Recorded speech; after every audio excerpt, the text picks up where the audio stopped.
E para analisar os temas do dia e da semana é meu convidado Jorge Guimarães. Jorge, muito boa tarde, obrigado pela tua presença neste fecho de contas. Começando pela questão do Fiscal Cliff, que de resto temos vindo a acompanhar praticamente desde que acabaram as eleições nos Estados Unidos. Barack Obama disse esta semana que está confiante num consenso. Parece que vai ser fácil esta negociação entre democratas e republicanos. Já sabemos, são sempre conversações muito difíceis. Muito boa tarde. Não será fácil, mas no fim deste processo teremos que chegar a um acordo. É verdade que os dois partidos estão muito distantes politicamente, além disso, a política americana ao longo dos últimos anos tem andado não tem sido fácil o diálogo entre o Partido Republicano e o Partido Democrata, e aquilo que assistimos esta semana foi um pouco a marcar das posições, neste caso por parte do Presidente, com o abrir de hostilidades, a dizer os seus objetivos no final da negociação do Fiscal Cliff.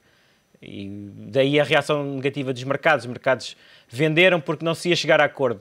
Estamos no meio de um processo negocial, é normal que no início do processo as partes se mostrem agressivas e assertivas a mostrar a sua posição e a dizer o que é que pretendem, mas parece-me que temos que chegar a um acordo no final. Ainda assim terá que haver, tudo indica, cedências de parte a parte. Barack Obama não quer prejudicar mais a classe média, as famílias da classe média, e quer aumentar impostos sobre os mais ricos, com salários superiores a $250 mil, salvo erro, por ano, mas terá que também ceder algumas das medidas para os republicanos. Ou parece-te que vai ser possível implementar praticamente tudo aquilo que pretende Barack Obama? Não, claramente não. Teremos que chegar a uma solução a meio caminho. E aquilo que o Presidente propôs seriam coisas acima de 1,6 mil trilhões de dólares, neste caso. Alguma parte será, logicamente, para ceder. Ele não ia apresentar ao início a sua versão final do pacote negocial, até onde é que está disposto a ir, senão ficava sem qualquer margem de negociação. Essa questão, sem estar dentro dos detalhes da política americana, a questão dos tax credits para as pessoas abaixo de 250 mil dólares, não sei, visto fora, parece-me que poderá ser estendido. O resto, enfim, é preciso estar dentro de... Mas claramente chegaremos a um ponto intermédio. Nem os republicanos levarão adiante as suas intenções totalmente, nem o Presidente.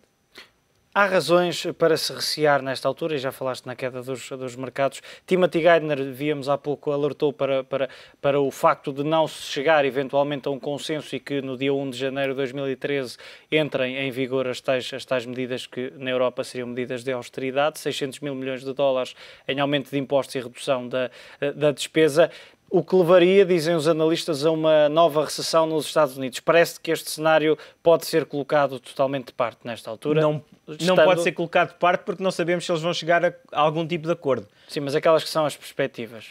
Também a intervenção do Tim Geithner não é totalmente inocente. Ele também é parte interessada do processo e tem interesse em pressionar os políticos para que se chegue a um acordo. E daí tentar traçar cenários, se calhar, mais pessimistas.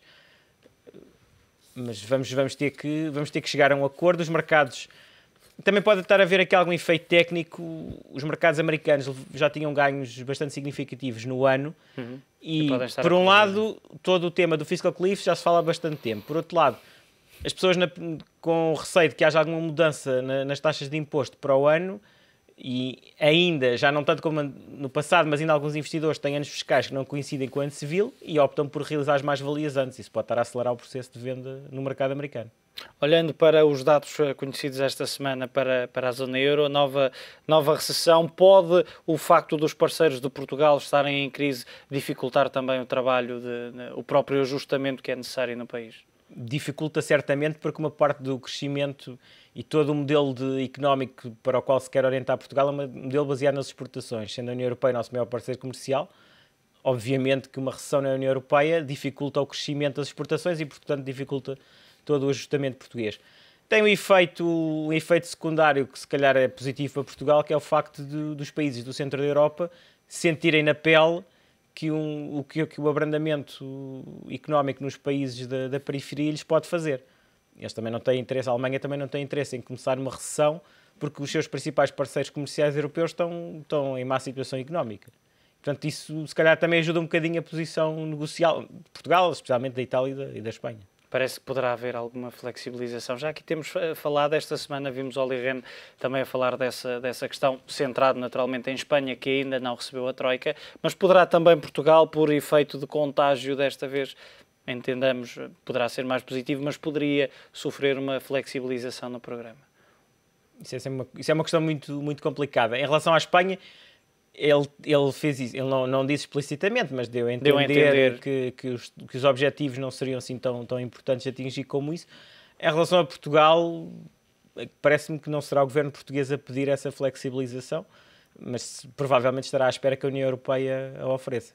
Víamos hoje, e numa reportagem que vimos há pouco, alguns analistas internacionais consultados dizem que Portugal está nesta altura mais próximo de uma Irlanda do que propriamente de uma Grécia. É essa a visão que tens também em relação ao trabalho que tem sido feito e àquilo que é também muito importante, que é o que se espera para 2013 e 2014?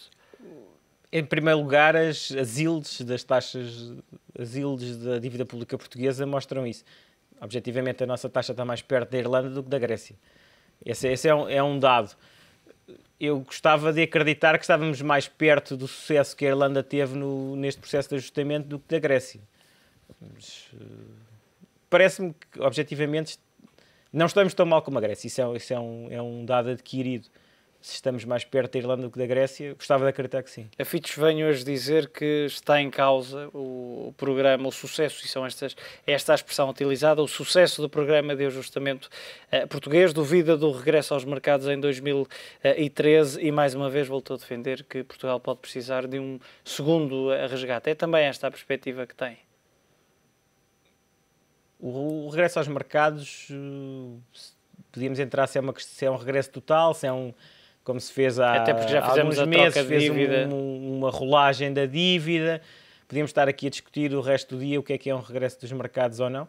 Nas condições atuais, Portugal neste momento não conseguia regressar aos mercados. Hoje, se daqui a um ano consegue, ou daqui a 10 meses o consegue, isso é um bocadinho futurologia, mas nas condições atuais parecia muito complicado Portugal vender dívida no mercado. Olhando para todo este cenário macro e externo que estávamos a ver há pouco, parece que vai ser preciso um segundo resgate, ou poderá ser preciso um segundo resgate. É uma hipótese que não se coloca de lado nesta altura. O Governo coloca de lado completamente. Mas... O Governo coloca de lado completamente pedir o segundo resgate. Exatamente. Não tenho 100% de certeza que se ele fosse oferecido não o aceitassem. Mas mais do que isso acho complicado, porque isso não depende da vontade de Portugal, depende da vontade dos parceiros europeus. E ainda assim Portugal, recebendo um segundo resgate, provavelmente os mercados poderiam reagir negativamente, ou não? A Grécia já vai no terceiro resgate. Mas a Grécia efetivamente parece um caso à parte. Se os mercados fossem convencidos que o segundo resgate efetivamente resolvia o problema, seria bem recebido. Tudo isto tem a ver com as dinâmicas de dívida e a capacidade de dívida que o país tem. Se o mercado se perceber que a economia está a estabilizar, o programa de ajustamento teve sucesso e que o nível de dívida posterior a um segundo resgate já fosse sustentável, reagiria bem. Jorge, muito obrigado pela tua análise. Foi a análise de Jorge Guimarães aos temas que marcam o dia e a semana nos mercados. A altura para um curto intervalo. Não saia daí.